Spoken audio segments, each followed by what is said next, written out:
it's Cupcake Kami-sama back here and welcome to another video. This one is special because it's part of a collaboration that I'm doing with the Facebook group Lolita Fashion YouTubers. Someone had suggested that we should collaborate and get the group to do some projects together. And the first video that we decided to all do was to talk about how we all started in Lolita and how we discovered the fashion. I feel like this is a topic that I've mentioned here and there. Certainly on my blog, I can't remember whether I did so on this YouTube channel. I definitely talked about it a little with the interview that Joel from Fluffy Kawaii did with me, and I'll link it up there. But I don't think I've gone into the story here full on, start to finish. So I thought joining this collaboration would be a fantastic opportunity to do so. And before I go into the story itself, why don't you click that subscribe button and the bell one next to it, because my upload schedule isn't necessarily the most regular, so that way you will be sure to never miss anything that I upload.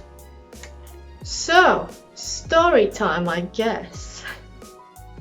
I just realised that we're going back an entire decade to tell this story. Wow. The year is 2010. The month is October or late September, I can't remember. Either way, now when I'm uploading this video, it's more or less the exact 10-year anniversary of me discovering the thing that is Lolita. So, it's 2010, it's late September / October. I am off to university. During Freshers Week, which if you're not a UK based audience, it's a week taken just before the term properly starts and all the teaching starts, where all the new students have a chance to familiarise themselves with the university, with the campus, as well as make some friends. It is generally synonymous with going out partying and drinking, but if that's not your jam, there's plenty of other stuff happening to allow you to do just that. As part of my Freshers Week, we've also had a senpai take us around the campus, show us all the buildings and places where we specifically would need to know and be familiar with. Because if you don't know already, my degree was in Japanese, so that person was an actual senpai. They were a person in a year above me who had just taken the time during Freshers Week to show us around. And it just so happened that this person was a Lolita. At the time, back then, on that day, I didn't know what Lolita Fashion was. Even though I had read Death Note, where the character Misa Amane arguably wears Lolita. It's not really, and it's never been explicitly called out, but she's wearing a frilly dress. Some people took that to be Lolita. I know a few people who have been introduced to the fashion that way, but it never clicked with me. I was just like, Misa's wearing a frilly dress, move on. So when I had met my senpai, I had no idea that this was an entire fashion, that this was more than just one person. I had looked at her at the time. She was a stereotypically children's book princess, as you could imagine. You know, fair skin, blue eyes, blonde. She was wearing a pink dress. I honestly wish that I knew what dress she was wearing then. I can only guess that it was angelic pretty, but I don't remember the details of it. It was not a printed release, it was one of those, well, the detail came from structure and things like ruffles and frills and gathers and all this. And yeah, at that point when I was a fresher, she was head to toe in pink, maybe a bit of white, full on Sweet Lolita, textbook as you get. And I never thought anything more of it. It was just, this is my senpai, so respect in the first place. But then her style is really cool. I think she's a really cool person and I hope I get to know her a bit better. And she was a sweetheart as well. I'm sure she still is. we've not necessarily stayed in touch since graduating or not, but she's a sweet person, always very willing to help, always very cheerful. I do remember a lot of the stuff that she told us that day has stayed with me throughout my time at university and helped me make sure that I'm not stressing myself out over stuff that really doesn't matter, and that I know where to go for help if I need any. In retrospect, as a senpai in a guiding role, being like, this is your university, this is what you're expected to do, she probably, how to put it nicely, she probably didn't pass on the attitudes that our university and department expected us to have. There was a lot more, it'll be fine kind of attitude there. Which is what I needed to hear. I can't speak for my mate on that course who was doing that tour with me, but it was certainly something that I needed to hear, and that calmed me right down. And it reassured me that I'm not entering some mystical place where all the rules are unwritten and you have to know or else you're going to be expelled or whatnot. She demystified it, brought it down to a student's level and said, look, they'll tell you this, but in actual fact, it don't matter. And God bless her for that. So yeah, that's Freshers Week. I looked at what she was wearing, assumed that it was her style, never questioned it or only admired, but I didn't necessarily feel the urge to be like her or to try and copy what she was doing or to dress like her, anything like this. There was none of that. I was still doing my own thing. Fast forward until April 2011. When I was doing my degree, it was compulsory for all of us to spend the third term in Japan. So we spent the first two intensively learning Japanese to get us to a level good enough that we could be let loose there, not offend anyone, and find our way back if we got lost. That's my way of explaining how language works. If you can get lost and ask someone for directions and find your way back, you're good to go. So we went there. The university that we were sent to is based in Kansai. It's Kansai Gakuin Daigaku, which is, as far as I remember, I think it's quite a posher end private school, as you'd expect. But the key point here is it is based almost exactly halfway between Osaka and Kobe. So because we only had classes in the morning, we had afternoons to do whatever we wanted. We took advantage of that and we hung out in the big cities. I personally tended to favour Osaka somewhat more, but Kobe is still great. I'm not going to diss any of my Kansai cities. One day, two of my friends and I decided to take up that free afternoon and go to Osaka to do a bit of shopping, and specifically we went to Shinsaibashi. So we went there, did a bit of shopping, bought random stuff. Shinsaibashi is a seemingly endless arcade with all kinds of shops there. The most central, I guess, bit, the ones nearest to the Glickerman and to the metro stop, at this point are very touristy. There's a big department store, but a lot of the shops around there are more for the tourists than for the locals. Still, we had plenty of fun. There were lots of cool clothing shops and things like accessories. I think there was a Hello Kitty or Sanrio shop, something like this. And we're walking along that arcade, and at that point you couldn't have missed it because it was an entire 2-story shop painted bright red on the outside, blasting a sped up Disney music, as in like I vividly remember hearing in this very, very high-pitched voice because the song was sped up so much, with a massive sign saying Bodyline. So we entered. You kind of, if you know nothing about Japanese street fashion, Bodyline is kind of enticing for a tourist to go in, because they'll show you the Lolita fashion, they'll show you some of the costumes that they do, and you go, ooh, loud, colourful, noisy, look at the clothes, let's just pop in. Staff there were absolutely lovely and all this. We've had a browse. Now, I don't think I bought anything from Bodyline during that particular outing, but it had stuck in my mind. Something about the shop, probably a combination of accessibility and affordability, kept nagging at the back of my head. I remember browsing through the dresses and being like, oh, this is pretty, this is quite cute. At the time, my eye was drawn more towards the things that looked vaguely 50s-esque. Because Bodyline's policy is no try-ons, I don't think I bought anything there and then.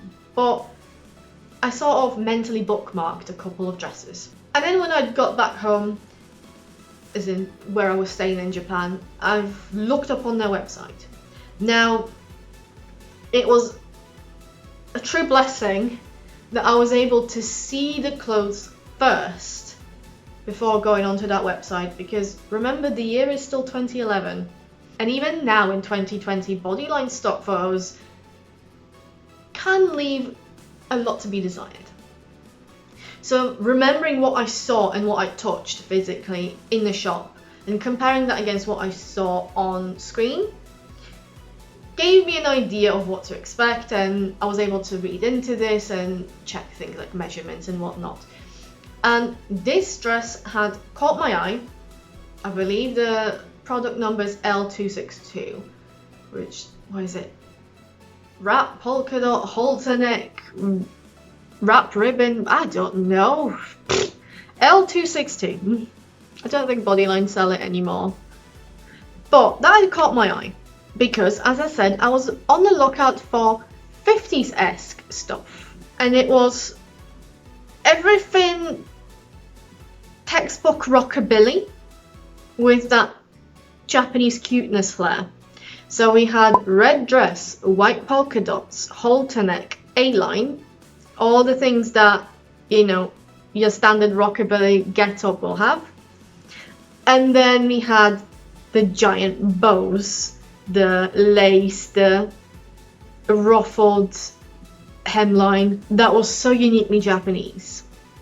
And I remember looking at that dress, reading about it, as in reading the measurements and description, looking at it some more, pondering the price. I believe the price at the time was either 2,999 yen or 2,499 yen.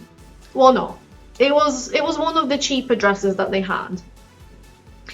And I thought, okay, I'll go and I'll buy it. I know that I bought it on May 26th, 2011, because I have a photo of me trying it on after I bought it. So I assume what must have happened is, whatever day of the week that was, either after classes or just in the morning, I got up, got on a train, went to Shinsaibashi, went to Bodyline, said, this one please, and bought that. I do remember again the staff pointing to a sign on the till desk, which said in English, you know, no returns, no refunds, no exchanges, all purchases are final. And I said, that's fine, I understand, I fully intend to stick with this dress. And I still own it. I have had it altered since. It's no longer halter neck, it's a regular strap, but I still own it. And it's still a great dress. And at that time, we're talking May 2019, I still didn't clock that there was something called Lolita Fashion, that this is a bigger thing. As far as I remember, I left Japan for home towards the end of mid or end of July. And between that May and July, I bought another dress from Bodyline in the shop, having gone back on their website and be like, what else is cute? What else can I get whilst I'm still here? And that one was the rose macaron dress, which again I still own. So I came back in 2011 from Japan with two Lolita dresses, both of which were bought with rockabilly and vintage and 50s and cheesecake pin-up in mind. I had not been thinking about Lolita at that time at all. I think during that entire stay, I not even stumbled, I ended up in some of the brand shops completely by chance because I was with friends. We were in Kobe, in San Nomiya, and I ended up following them places and we ended up somewhere. I remember a friend then was trying something on in what I want to say was Angelic Pretty and what I want to say was Honey Cake. But it was so long ago that I genuinely can't remember. All I remember is that she went in, she tried the dress on because she wanted the experience of trying on a Lolita dress. I remember that the dress was yellow, or I think I remember the dress was yellow. I remember her saying, "I'm very sorry, but this is too much. I can't spend that. I don't have that kind of money, so thank you very much. I'll change back. Thank you. Goodbye." It was only later that I've tried to piece together what dress that might be that I thought, I think it could have been Honey Cake, but I'm not even sure whether it was AP or not. We could have been at Meta or another brand shop. My memory is very hazy. And again, at that time, I had zero understanding of Lolita fashion and brands and all that. So I come back. I have 2 Lolita dresses. I don't wear them as intended for Lolita. I wear them as I see fit for rockabilly vintage stuff. I mainly wore them to burlesque shows. I definitely wore the polka dot dress once as a Minnie Mouse costume. But I can't pinpoint at what stage did I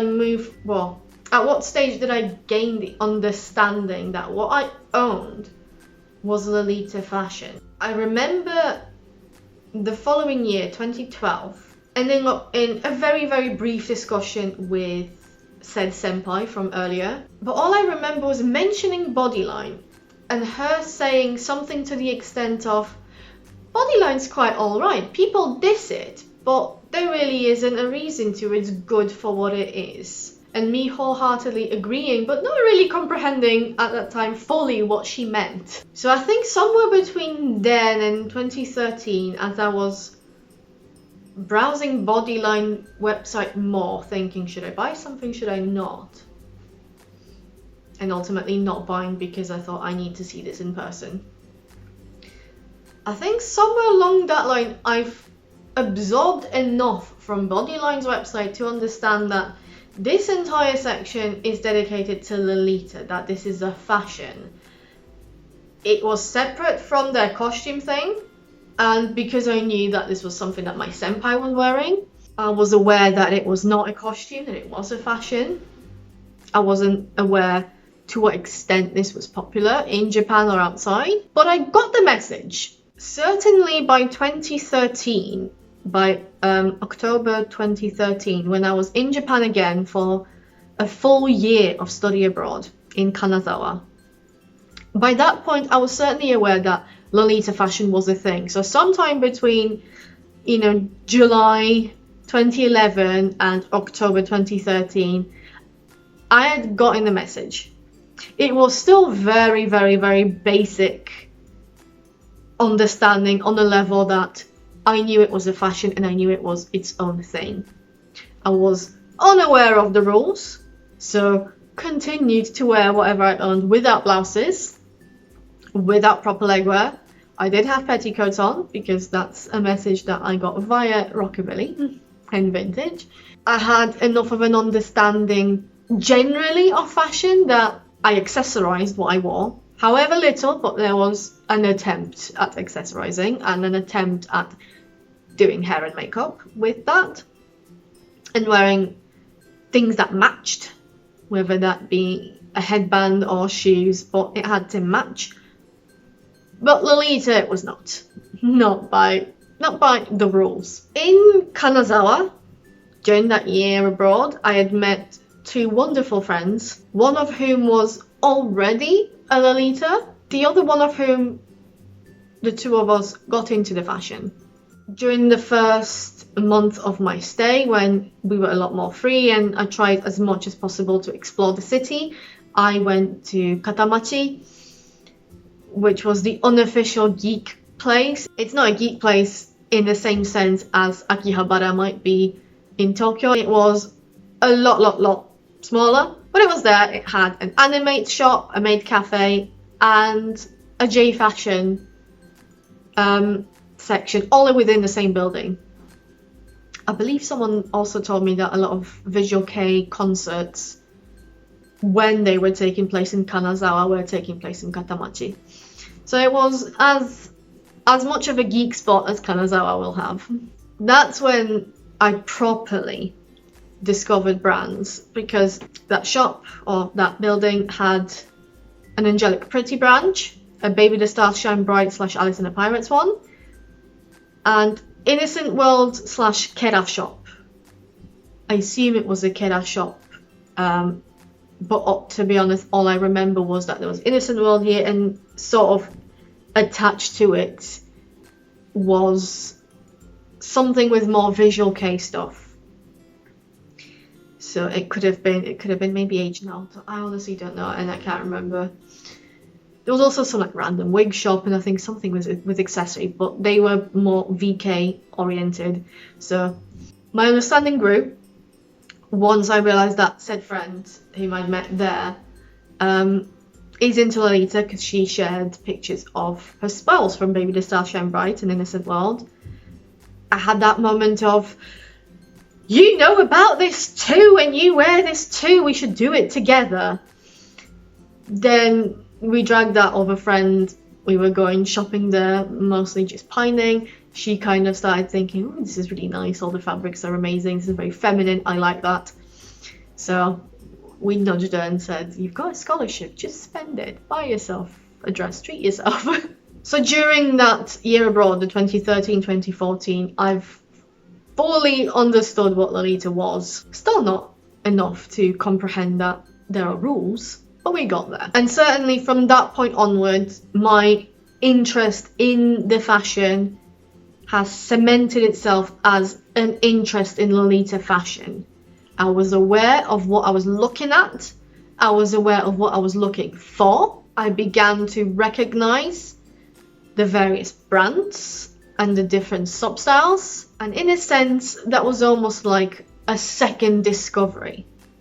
So my first discovery of Lolita fashion was meeting my senpai and seeing that these are clothes that this particular person wore, and accepting that this is a fashion. Then I had an early start, completely by accident, by discovering Bodyline and making my first purchases. And then with time, that interest gradually grew and expanded until I've had a second discovery around October 2013. And the rest is history. And I guess this is where I should finish that story, because otherwise we'll get into the entire story of my Lolita lifetime, and no, too much. I can't talk for that long. This is the full version of how I discovered Lolita fashion and how I got started in it. I finally said it, it's all in one place. So if anyone ever asks, I'll now have somewhere to refer people to, rather than say, oh, I've talked a little bit about that here and a little bit about that there. It's all in one place. So big thank you to the Lolita Fashion YouTubers Facebook group for suggesting this collaboration and for suggesting this particular topic as the first one. Do make sure that you check out the other videos. Obviously, since I'm recording this in advance, I can't list exactly who's taken part in the collaboration, but there is plenty of people that I remember who have expressed interest. They'll all be linked. I believe there's a playlist coming, and I'll leave some links in the description box below so you can see who else has taken part and listen to everyone's origin stories. And on that note, thank you so much for watching this video. I hope you've enjoyed it. If there are other Storytime videos that you'd like me to do on any other topics, any stories you'd like me to share, then do leave your suggestions in the comments. I'll see what I can do. I can't guarantee that I'll have a story for every suggestion that you make, but certainly some of the most common Lolita journey things. I should have something to talk about. As always, I encourage you to like this video, comment on it, subscribe to the channel. My aim is to upload at least one video a month. These days, this tends to be the Around Your Wardrobe in 30 Coordinates challenge. However, I have been lucky enough to be able to make an extra here and an extra there. So to make sure that you don't miss when I upload something more than the one video a month, click that bell button so that you'll get notified when I do upload something. If you'd like to encourage me to make more video content and to make more content in general, you can do so either by buying me a cup of coffee or by joining my Patreon. The $1 a month tier will get you early access to every single blog post that I do, whereas the $2 a month will give you early access to the videos that I upload. If you're here for the videos only, you'll get at least 1 week early access to those, provided that I don't slack off. And seeing as I've mentioned the blog, as always, I encourage all of you to check it out, which is Cupcakes and Unicorns, where you'll find more Lolita content. Thank you so much, and I'll see you in the next one. Take care. Bye!